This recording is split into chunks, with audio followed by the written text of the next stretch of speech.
Sarah, thank you so much for spending a few minutes with me today. Congratulations on one of them days. You, of course, are Thank you. the music supervisor. Tell us a little bit about your role and what that means. So as a music supervisor, we're involved in all things music when it comes to a project, whether that's a film or a TV show. There's also music supervision for video games and trailers and ads, and that's a whole other thing. But for the film, any music that you hear that we call needle drops or music that's licensed, music that exists in the world that we place in the film, that's what we're involved in.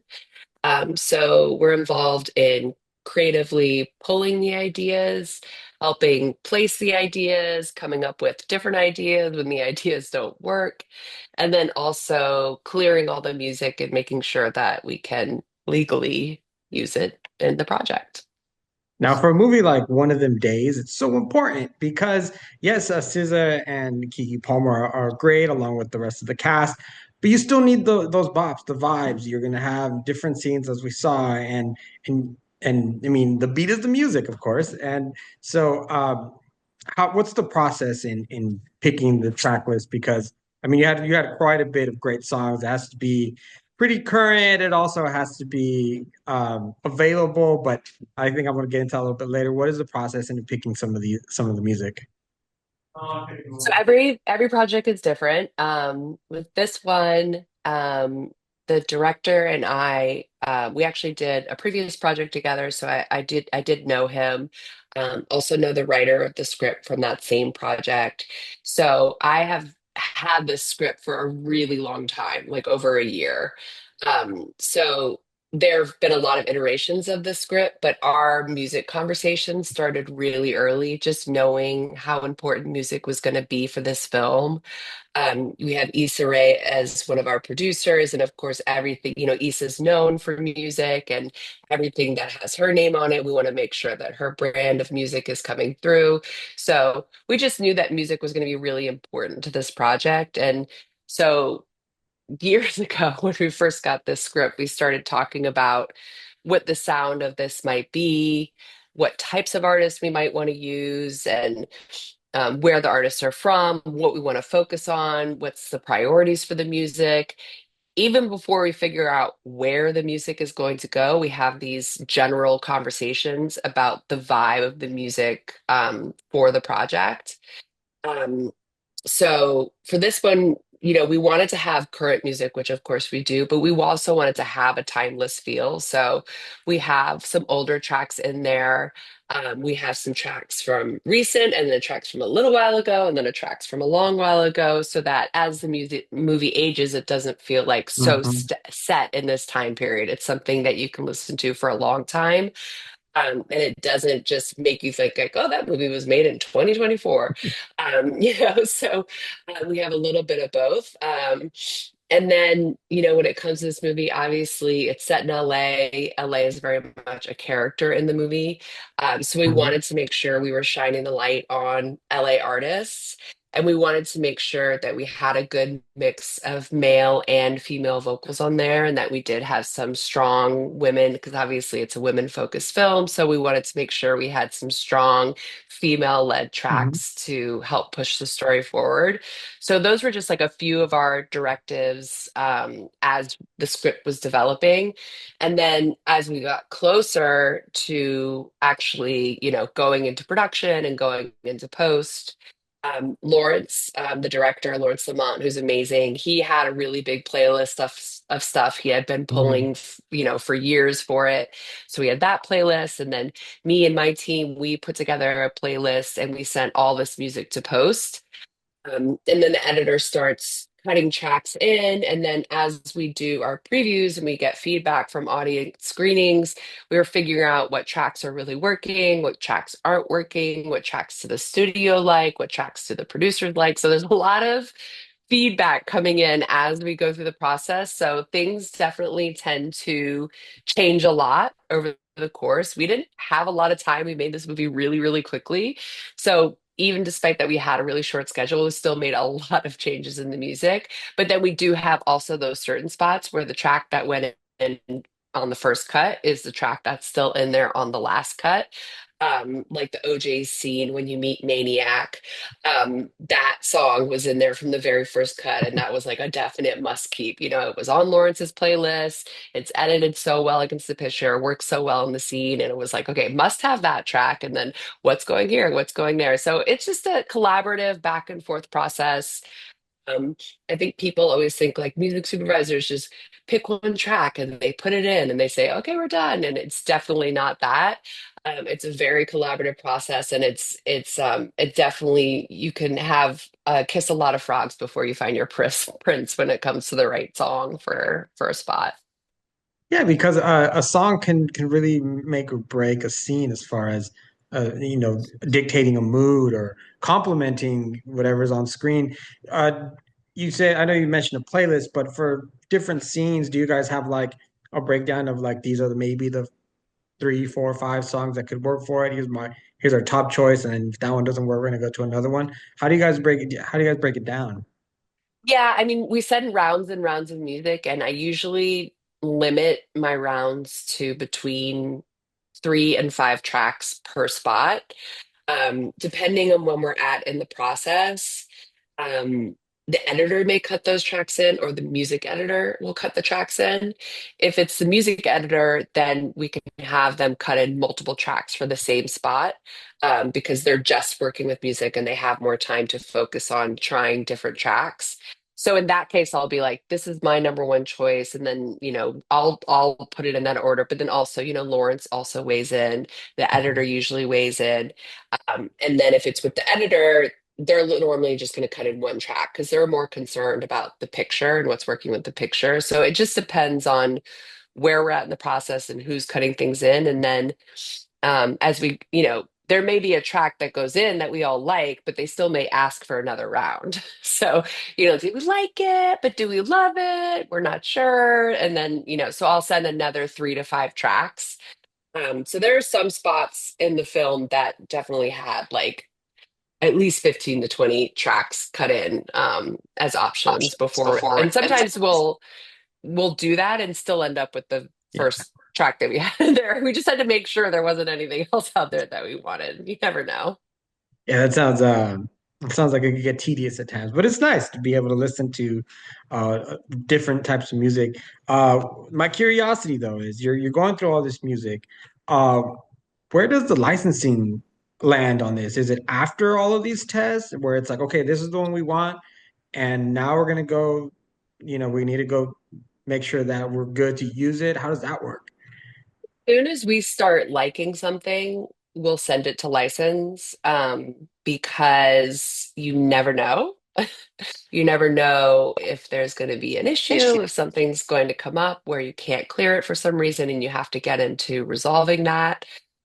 Maybe it's not something that you can afford or you're hoping you can afford. You have to go into a negotiation process. There was a lot of that on this film, both tracks that we had issues with clearance and then also tracks that we were doing negotiations on. And some of them took the whole span of post, to get resolved. So as soon as we know we like a track, we send it to get cleared to make sure we actually can use it. There's no sense in waiting longer. Once you have an idea that you like a track, there's no sense in waiting on to go ahead and get it cleared and make sure you can actually use it before everybody falls further and further and further in love with it. And then it gets harder and harder and harder to replace. We're gonna go ahead and just put it in the cart for now, and Yeah, we'll see down the exactly. line. Exactly. So then, our clearance people start to get a little annoyed because we're clearing multiple tracks for one spot, but it's the name of the game because we just have to make sure that at least one of them is going to work in the final cut. Well, I'm sorry I'm getting so technical, but I mean, I don't get to often talk with music supervisors. What are some of the reasons that you know of that sometimes tracks won't get cleared besides the cost? There's a lot of them. And in hip hop, especially, there can be sample issues. Either a sample wasn't cleared or there's some issue with the clearance of the sample in the song. There can be disputes amongst the writers. where, you know, one writer is claiming 75% and another writer is claiming 35%, and all of a sudden you're adding up to more than 100%, which most studios won't allow you to do. And so you have to go between all the parties and try to figure out what the issue is. Sometimes you can't track down a writer, or you can't track down an approval party. I've like sent letters to people's houses. I've knocked on people's doors. I've gone the distance to clear songs. Um, and sometimes it's a creative thing. Sometimes, and that's the hardest one to get past. That's the hardest hurdle to get past. If it's a creative no, if either the artist or the writer says no because of the use, it's really hard to get around that. But that also happens. And sometimes maybe there's a dispute between the artist or the writer and the company representing them. So they can't clear because there's some other legal issue between the two of them. There's a whole host of reasons that Mhm. things can be denied. Songs can be catalog, and so paperwork has been lost, and nobody knows who owns the rights anymore, and everybody's pointing the fingers in different directions, and nobody wants to claim it. There's a lot of reasons. I've seen it all, all of it. They probably won't claim it until after the film's on. And it's like, hey, wait, I own this. I own this. Right, right, That's right. wild. No, music Or is, two parties are claiming the same thing. I own it. No, I own it. No, oh, I know it. I own it. You know. that sounds like quite the headache. Yeah, Um, now, music is ever changing and it's growing, and it identifies itself with whatever generation it's in. How do you keep up with everything in order to be able to be really effective at your job? Because, I mean, the catalog doesn't get smaller; it just keeps ever growing. And I'm assuming with every project, also, it needs very, very distinct sounds. yeah. It is crazy how much music is out there today. Like how much music comes out on a daily basis. Um, So I have a bunch of, you know, obviously this is my job, so I have a lot of different streams of knowledge of ways to learn about music. I do follow like a lot of blogs, and I'll follow also like hyper local blogs writing about, you know, things happening on a very local level, people who are just bubbling up in their community, and then bigger music blogs that just write about, you know, artists that are popping off and across different genres. I follow a lot of music Instagram accounts of all different varieties, whether it's just a person who posts a lot and I trust their taste, or whether it's, you know, a music account that posts things that are coming out and what's cool and what's hip and what's happening, what everybody likes. There are a ton of playlists that I follow on Spotify. I'm always keeping up on those. And then, you know, as a music supervisor, we get sent mailers. We get sent mailers in our emails from publishers, from labels, from music pitching companies. So there's a lot of music that arrives like daily in my inbox that I go through and figure out what's worth listening to. So, and then Shazam, I Shazam everything. I've always got my Shazam. My Shazam's like my the front of my phone. I can just quickly tap it, and like I always have an ear out for something playing in the background or a distance or a car driving by. I'm constantly Shazamming. Yeah, Shazam to this day, I've had it for years. It's one of the must-have apps because I'll be at a restaurant Absolutely. just for like, No, same. I'm like, don't talk, don't talk. I'm you know, holding it all the way up next to the speaker, trying to get something. Yeah, for sure. Same. yeah. So if you don't mind sharing with me, what are some of the things you're listening to now? I'm really curious. Uh, what's what are you listening to for your enjoyment? I am a big fan of Thames. So Thames just had an album come out. Love SZA's new album. Love Tyler the Creator's new album. Um, yesterday I was diving into old playlists. I was pulling for a show that I'm about to start, and I was going 10 years back in my playlist and having a ton of fun listening to stuff from like 10 years ago. Um, I, I'm like, I don't even know. Like, it's so like, but yeah, definitely on repeat has been Cowboy Carter, Hmm. um, Tyler the Creator's album. Tenz's album, SZA's Lana, her last the SOS extended album. Those have been on big repeat in my car. That's where I listen to most of my music. And then yeah, like just randomly stuff that I like I forget about music that I love. And so when I get a show like this and I go back and I start pulling stuff, from 10 years ago, I'm like, oh my God, I forgot about that album, forgot about that album. So then there's like these old things that I like to pull up and start blasting too. It sounds like fun. You know what's funny is I'm so much in the TV and movie side sometimes that I do forget about like being current with music.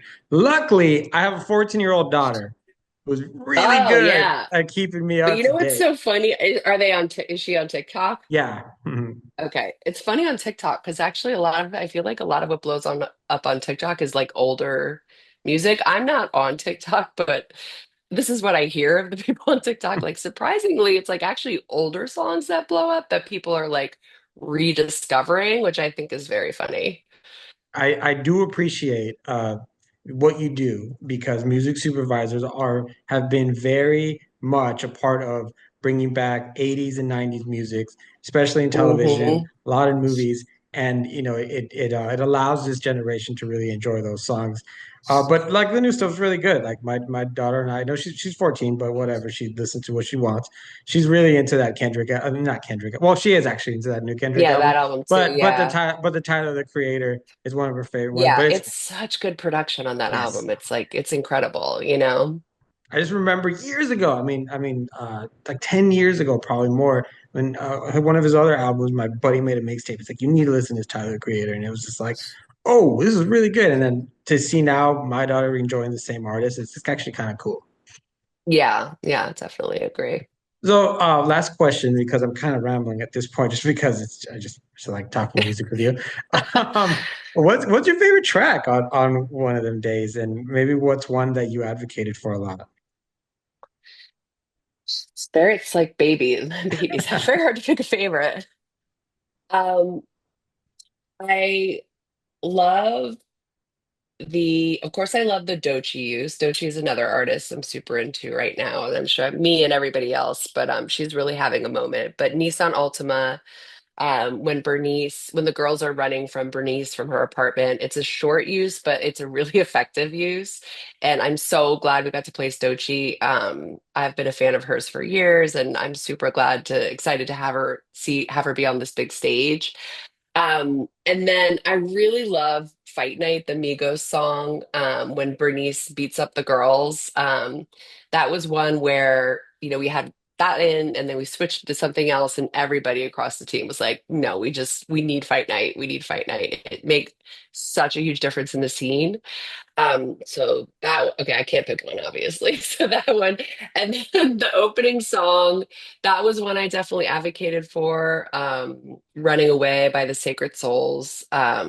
They're a current day Cali soul band. They have a very throwback sound. And I've been a fan of theirs for years. I've been wanting to place them for years, and getting that song in the opening of the film was just so exciting for me. And there definitely was some moments where I was unsure if it was going to stay.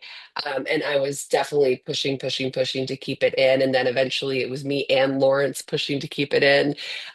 So that was probably one that I fought the most for. And then I was, like I said, that one's been in my back pocket or that band has been in my back pocket for a couple of years now. So I was just really excited to actually get a placement and to have the placement that I got be the opening of this movie that's doing so well. So that was a really big one for me.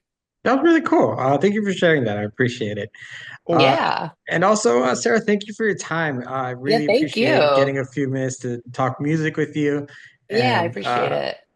thank you for all your work that you've done on one of the days. And we look forward to seeing you on more projects. Cool. Thank you so much.